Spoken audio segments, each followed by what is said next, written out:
iOS 18 beta battery saving tips. और right guys, तो यहाँ पे मैं आपके साथ शेयर करने वाला हूँ। अगर आप iOS 18 की बीटा प्रोफाइल से आपकी स्टेबल वर्जन यूज़ करेंगे तो अभी के टाइम आपको कौन सी सेटिंग्स को इनेबल करना चाहिए सो डैट आपकी जो बैटरी है वो मैक्सिमाइज हो एंड काफ़ी एक अच्छा खासा बैकअप मिलेगा। और साथ के साथ आपकी जो मैक्सिमम कैपेसिटी है वो भी इससे ज़्यादा इफेक्ट होती है, तो उसको भी आप सेव कर पाएंगे। राइट, तो यहाँ पे मैं आपको बता देता हूँ, वैसे मैंने ऑलरेडी इन पे वीडियो बनाई है, बट रीज़न क्या होता है जब iOS 18 आता है फिर 18 बीटा यूज़ कर रहे हो तो इसमें कुछ सेटिंग्स होती हैं जो चेंज होती हैं, जिनको आपको फिक्स करना चाहिए अगर आप बैटरी के मामले में अवेयर रहना चाहते हैं। आप चाहते हैं कि आपके आईफोन का जो बैकअप है बैटरी का वो अच्छा रहे, तो इसके लिए आपको कुछ सेटिंग्स जो हैं मैंने आपको बतानी है, जो कि iOS 18 बीटा, और यही सेम सेटिंग आप जब इसका स्टेबल वर्जन आता है तो भी आप अप्लाई कर सकते हैं।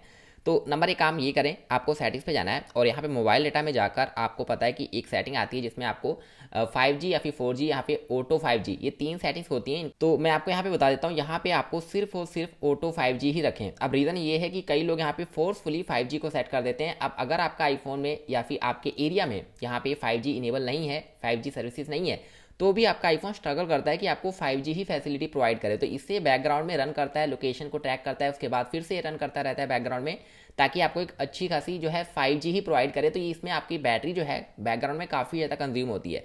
तो आप इसमें यहाँ पे ऑटो को सेलेक्ट करें, इससे क्या होगा आपका आईफोन खुद ही यहाँ पे एडजस्ट कर देगा, जैसे जिस एरिया में जा रहे हैं वहाँ पे 5G या फिर 4G, तो अकॉर्डिंगली उसके आपने इसको सेट कर देना, वो अपने आप ही एडजस्ट कर लेता है कि हाँ यहाँ पे ये नेटवर्क आ रहा है तो इसके अकॉर्डिंग आपको ये इंटरनेट मिलना चाहिए। तो फिर आपका आईफोन सिर्फ और सिर्फ 5G पे ही फोकस करेगा, जब तक उसको 5G नहीं मिलेगा और फिर से यहाँ पे बैकग्राउंड में रन करता रहेगा, तो इससे क्या होगा आपकी आईफोन की बैटरी बहुत ज़्यादा कंज्यूम होगी। और इसको सेव करना जरूरी है, तो इसको आप ऑटो 5G को रखो, ये ऑटोमेटिकली सही कर लेता है अपने आप को, इससे आपकी बैटरी बचती है, बैकग्राउंड में रन नहीं करता है ज़्यादा। दूसरा आपको काम क्या करना है, जैसे कि आप अपने आईफोन को कभी भी यहाँ पे 20% से बिलो मत जाने दो। जैसे बैटरी लेवल है आप देख सकते हैं यहाँ पे 21 है या फिर 30। जब आपका आईफोन बिलो चला जाता है जैसे 20 या फिर 30% के, तो क्या होता है कि आपके आईफोन की जो परफॉर्मेंस है वो भी स्लो हो जाती है। फिर आपका आईफोन इंपॉर्टेंट टास्क पे ज़्यादा फोकस करता है, ना कि आपकी सभी एक्टिविटी पे। तो इससे बढ़िया कि आप अपने आईफोन को फुल चार्ज करना है तो 95 तक करो, 100 भी ना करो, और अगर लो पे जाता है तो आप इसको 30 या फिर 25 तक रखो, ठीक है।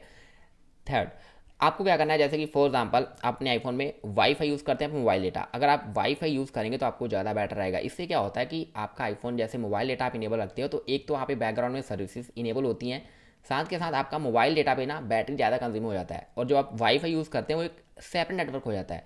तो इससे जो है आपका आईफोन इतना ज़्यादा सिम के ऊपर लोड नहीं डालता है, तो आपका आईफोन जो है एक वाईफाई पे रन करना शुरू करता है, तो उसमें आपका बैटरी काफ़ी सेव हो जाता है। तो ये भी आपको एक छोटी टिप है, बट काफ़ी काम की है, इसको आपने ज़रूर अप्लाई करनी है।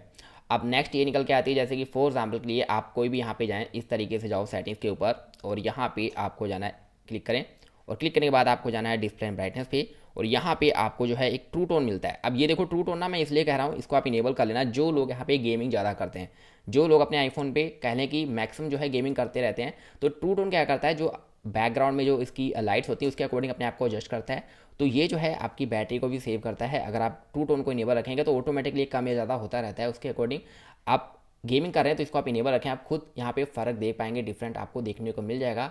कुछ दिन आप यूज़ करेंगे तो आपको पता लगेगा कि हाँ ट्रू टोन गेमिंग के मामले में काफ़ी एक हेल्प कर देता है। अगर आप इसको ट्रू टोन नहीं इनेबल रखते हैं तो क्या होता है, ये जैसे आपने इसको ब्राइटनेस दे दी वैसे ही में रहेगा ये, उसके बाद एडजस्ट नहीं करता है, तो ये आपके आईफोन की बैटरी बहुत जल्दी ख़त्म कर देता है। तो ये भी आपको ध्यान रखना है। अब नेक्स्ट मैं बात कर देता हूँ, वो है कि आपको जाना है इस तरीके से बैकग्राउंड में, ठीक है। तो इस तरीके से जाएँ और यहाँ पे आपको सबसे पहला काम यहाँ पे जनरल पे जाना है और इस तरीके से सॉफ्टवेयर अपडेट पे जाएँ और यहाँ पे ऑटोमेटिक अपडेट्स को ऑफ कर दें। वैसे ही ऑफ कर दें क्योंकि ऑटोमेटिक अपडेट ना आपके आईफोन के लिए सही नहीं है। रीज़न होता है कई बार कोई ऐसा अपडेट आता है जो आपके लिए ज़रूरी नहीं होता, वो ऑटोमेटिक अपडेट हो जाता है, फिर बाद में आप कहते हो यार इसको डाउनग्रेड करना है। तो इससे बढ़िया आप ऑटोमेटिक अपडेट को ऑफ रखो। और ये वैसे भी सही नहीं है कि आपका जो ऑटोमेटिक अगर इनेबल होगा ना तो ये बैकग्राउंड में रात को ऑटोमेटिकली आपका आईफोन अपडेटिंग पे लग जाएगा और आपका डेटा तो खत्म होगा ही होगा, साथ के साथ बैटरी भी खत्म होगी। तो ये चीज़ जो है आप इसको ऑफ रखें, ये किसी भी मामले में ऑटोमेटिक अपडेट जो है सही नहीं लगता मुझे, तो आप इसको ऑफ रखें अगर आप बैटरी बचाना चाहते हैं अपने आईफोन्स की।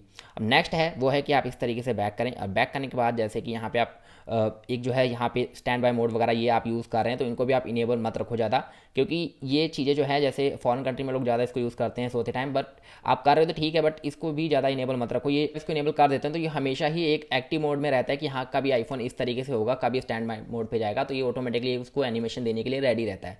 तो ये भी कोई खास नहीं लगता है मुझे, इसको आप ऑफ कर दो, जब इसको आपने यूज़ करना है रात को तो आप इसको इनेबल कर लिया करो।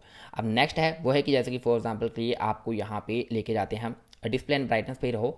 और यहाँ पे थोड़ा सा नीचे जाएंगे तो यहाँ पे आपको जो एक देखने को मिल जाता है ऑटो लॉक। यहाँ पे अगर आपने नेवर वगैरह सेलेक्ट कर रखा है तो मत रखो, क्योंकि इससे क्या होगा, कई बार जैसे अपने फ़ोन को भूल जाते हो लॉक करना, तो ये ऑटोमेटिक जो है इसको इनेबल ही रखेगा। फिर ये भाई बंद कब होगा, जब आपका फ़ोन स्विच ऑफ होगा।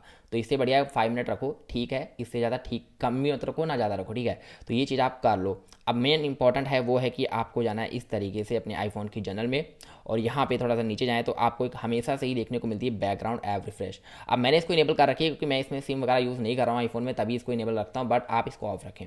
ऑफ रखने का मतलब ये है कि दोस्तों कोई ज़रूरत नहीं होती कि आपके आईफोन में जो एप्लीकेशन को बैकग्राउंड में आप डेटा का एक्सेस दो, क्योंकि जब ये एप्लीकेशन जो आप यूज़ भी नहीं कर रहे हो तो भी बैकग्राउंड में रन कर रही होती हैं, आपका डेटा खत्म कर रही होती है, मोबाइल डेटा फिर वाईफाई, और साथ के साथ वो एक्टिविटी अपडेट कर रही होती हैं। तो ये चीज़ मैंने नोटिस की है, जरूरी नहीं कि आप बैकग्राउंड रिफ्रेश को जो है इनेबल ही रखो तो ही फायदा है। आप जैसे इसको बंद भी रखते हो, जैसे फॉर आपने जीमेल को एप्लीकेशन को ओपन किया तो कोई बात नहीं, जब आप जीमेल एप्लीकेशन को ओपन करेंगे तब वहाँ पे रिफ्रेश हो जाएगी एप्लीकेशन, जो भी आपका डेटा था, जो भी इंपॉर्टेंट मैसेज थी वो आपको रिसीव हो जाएंगे। नो डाउट अगर आप इसको हमेशा ही इनेबल रखते हैं तो वो अपडेट रहेगी, बट कोई फायदा नहीं है। चाहे तो आप एप्लीकेशन को तुरंत के तुरंत ओपन करके भी वही चीज़ पा सकते हैं, और जब आप बैकग्राउंड में इसको इनेबल रखेंगे तो भी वही सेम चीज़ है। तो इसलिए मैं तो कहूँगा बैकग्राउंड ऐप रिफ्रेश जो है इसको आप बंद रखें, ये हमेशा रिफ्रेश करता रहता है, तो कोई काम का है नहीं, इसको आप ऑफ रखें। वैसे तो ये चीज़ें हैं जो कि मैंने आपको बताई हैं iOS 18 में बीटा अगर आप यूज़ कर रहे हैं तो आप ये सभी सेटिंग अप्लाई कर सकते हैं। और वैसे मैंने ऑलरेडी काफ़ी वीडियोस बनाई हैं कि कैसे आप पता लगा सकते हैं अपने आईफोन की एक्चुअल मैक्सिमम कैपेसिटी।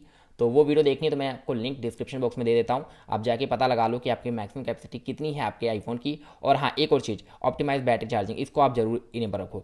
तो अगर आपका आईफोन हीट करता है तो ये एडजस्ट कर लेता है, जैसे हीट होगा तो ऑटोमेटिक रुक जाएगा 80% पे या फिर 85 पे, और आपके आईफोन को हीट नहीं होने देता है। अगर हीट नहीं होगा तो आपके आईफोन की बैटरी बहुत ज़्यादा बचेगी, और साथ के साथ अगर आपका आईफोन ज़्यादा हीट कर देता है तो आपको पता है कि इसकी मैक्सिमम कैपेसिटी भी डाउन जाती है। तो ये ऑप्टिमाइज बैटरी को जो आप इनेबल रखो। तो ये है दोस्तों आज की वीडियो, मिलता है नेक्स्ट वीडियो में। Thank you so much guys.